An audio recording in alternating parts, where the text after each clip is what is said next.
Hello friends, मैं doctor Sunil सानी, आप सभी का स्वागत है मेरे यूट्यूब चैनल पे।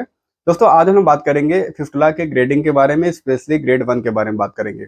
वैसे तो कई सारे साइंटिस्टों ने, जैसे एक साइंटिस्ट थे पार्क, इन्होंने 4 टाइप के फिस्टुला का क्लासिफिकेशन किया था: इंटरस्पेंटिक, ट्रांसस्पेंटिक, सुप्रास्पेंटिक, एफस्पेंटिक। एक साइंटिस्ट और थे मिल्गन मॉर्गन, इन्होंने भी कई टाइप के 5 टाइप के फिस्टुला का क्लासिफिकेशन बताया था। एक गर्ग क्लासिफिकेशन है, और लेकिन जो मेन रेडियोलॉजिस्ट जो डॉक्टर रिपोर्ट बनाते हैं वो सेंट जेम्स यूनिवर्सिटी हॉस्पिटल के अकॉर्डिंग क्लासिफिकेशन बताते हैं। इसके अकॉर्डिंग जो रेडियोलॉजिस्ट जो रिपोर्ट बनाते हैं, जब आप एमआरआई फिस्टोग्राम रिपोर्ट कराते हो फिस्टुला के लिए, तो उसमें जो ग्रेडिंग निकल के आती है, ऐसे करके 5 ग्रेडिंग होती है फिस्टुला की। एक एक ग्रेड के बारे में हम लोग समझेंगे, और कैसे एक ग्रेड जो रिपोर्ट में लिखा रहता है, ट्रैक कैसे फिस्टुला का गया रहता है, इसके बारे में आज हम लोग डिस्कस करेंगे। आज हम लोग डिस्कस करने वाले हैं फिस्टुला के ग्रेड 1 के बारे में। तो चलिए इसको हम लोग समझते हैं सिंपल और ईजी वे में। जैसे कि आप देख सकते हो, आप लोगों ने एमआरआई हिस्टोग्राम रिपोर्ट करा लिया।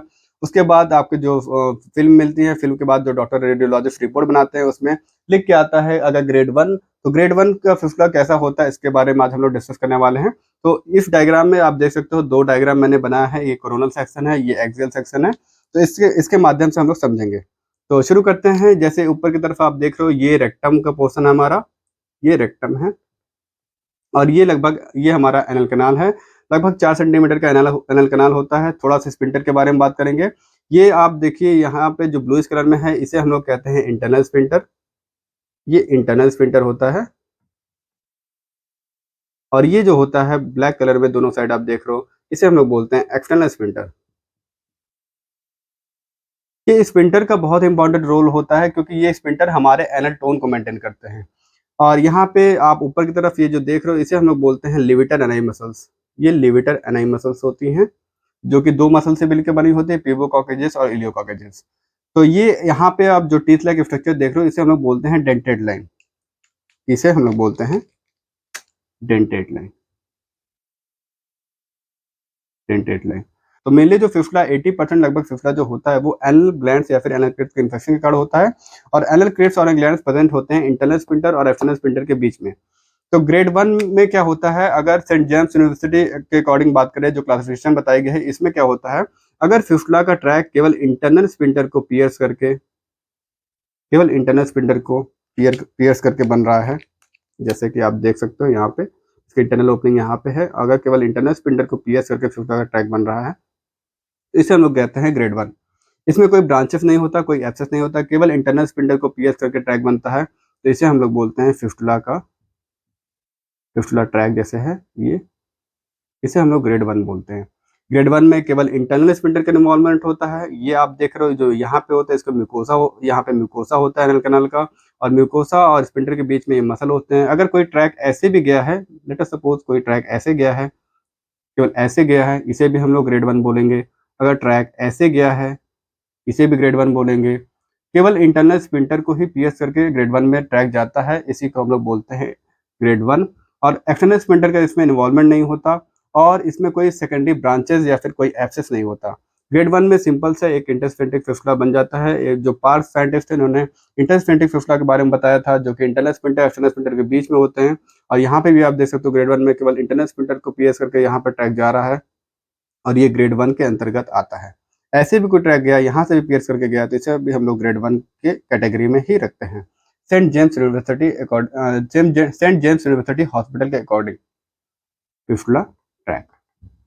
तो ग्रेड 1 के बारे में थोड़ा सा हम लोग एक्सियल सेक्शन में भी देख लेते हैं। लेट अस सपोज कोई पेशेंट लेटा हुआ है, इसे हम लोग, इस पोजीशन को हम लोग कहते हैं लिथोटॉमी पोजीशन। और ये आप देख सकते हो, ये एनएस है हमारा, और एनएस के जस्ट ऊपर यहाँ पे मैं इंटरनल स्फिंक्टर बना देता हूँ ब्लू कलर में। ये इंटरनल स्फिंक्टर है, और ये ग्रीन कलर में एक्सटर्नल स्फिंक्टर। ये एक्सटर्नल स्फिंक्टर,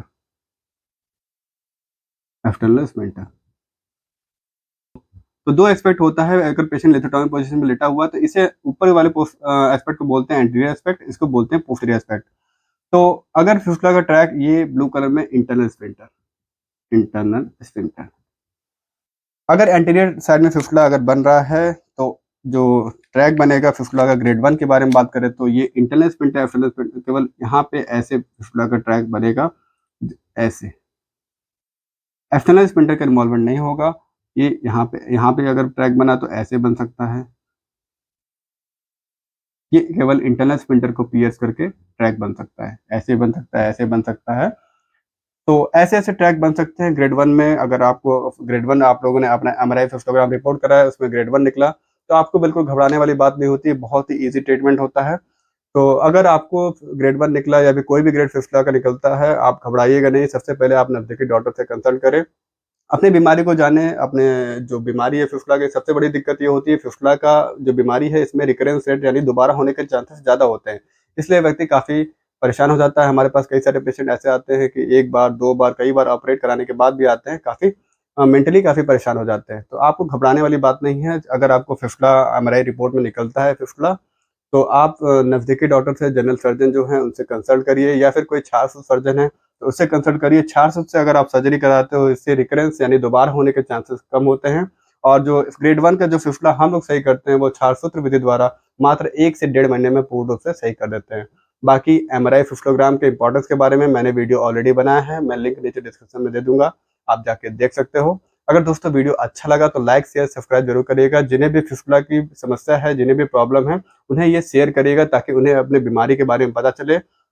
तो ये बात हो गई ग्रेड 1 के बारे में, ऐसे करके हम लोग ग्रेड 2 के बारे में भी, ग्रेड 3 के बारे में भी, ग्रेड 4 के बारे में भी, ग्रेड 5 के बारे में भी सारी चीज़ें हम लोग इस चैनल पे डिस्कस करेंगे। बहुत-बहुत धन्यवाद।